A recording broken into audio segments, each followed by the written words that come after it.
Assalamualaikum warahmatullahi wabarakatuh.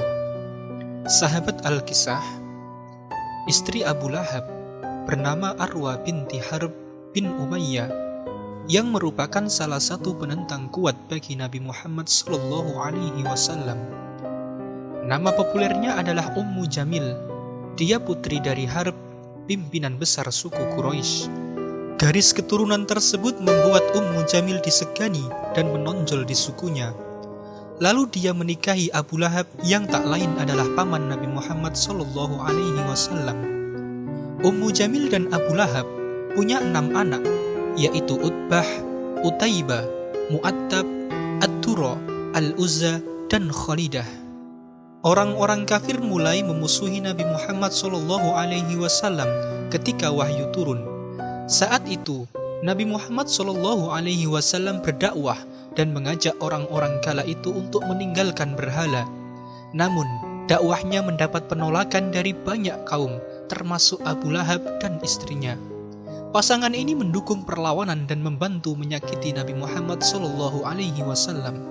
Bahkan, saking bencinya Abu Lahab dan istrinya kepada Nabi Muhammad SAW, Ummu Jamil mendesak putranya Utbah dan Utaibah untuk menceraikan putri Nabi Muhammad SAW. Sebelumnya Utaibah menikahi putri Nabi Muhammad bernama Ummu Kalthum, sedangkan Utbah menikahi Ruqayyah. Ummu Jamil juga sempat mengambil batu dan melemparkannya ke arah Nabi Muhammad SAW dengan niat menyakiti. Dampak dari apa yang dilakukan Ummu Jamil dan Abu Lahab kepada Nabi Muhammad SAW diabadikan dalam surat Al-Lahab. Dalam Al-Quran, Allah Subhanahu wa Ta'ala mengutuk Abu Lahab dan istrinya. Dalam surat itu disebutkan, kutukan Allah Subhanahu wa Ta'ala telah datang untuk mereka, dan tempat mereka adalah di neraka. Allah Subhanahu wa Ta'ala berfirman, binasalah kedua tangan Abu Lahab, dan benar-benar binasa.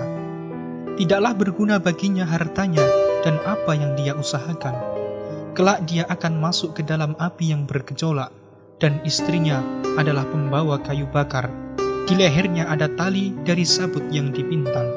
Quran Surat Al-Lahab ayat 1-5. Banyak riwayat yang menyatakan wafatnya Abu Lahab dan istrinya. Disampaikan bahwa Abu Lahab meninggal setelah peristiwa Perang Badar, di mana dia terjangkit penyakit yang tidak diketahui jenisnya. Namun, Abu Lahab sendiri meyakini dia menderita bisul di perut atau juga yang disebut dengan penyakit kolera. Penyakit yang dideritanya menimbulkan bau tidak sedap yang membuat siapapun enggan mendekatinya. Bahkan ketika sudah meninggal, dia dikubur hanya dengan batu tanpa ada yang mendekatinya. Sedangkan istrinya, Ummu Jamil, mati saat duduk di atas batu di padang pasir. Dengan kalung di lehernya, sebelumnya dia berjanji menggunakan kalung itu akan didonasikan untuk menentang Nabi Muhammad SAW. Lalu Allah mengambil ajalnya sebelum terwujudnya keinginan itu. Inilah kisah Abu Lahab dan istrinya yang diazab oleh Allah Subhanahu wa Ta'ala karena menentang perjalanan dakwah Nabi Muhammad SAW. Semoga kisah ini menjadi pelajaran bagi kita semuanya untuk lebih taat kepada Allah Subhanahu wa Ta'ala. Dan tetap saksikan kisah lainnya hanya di channel Ekspedisi Al-Kisah.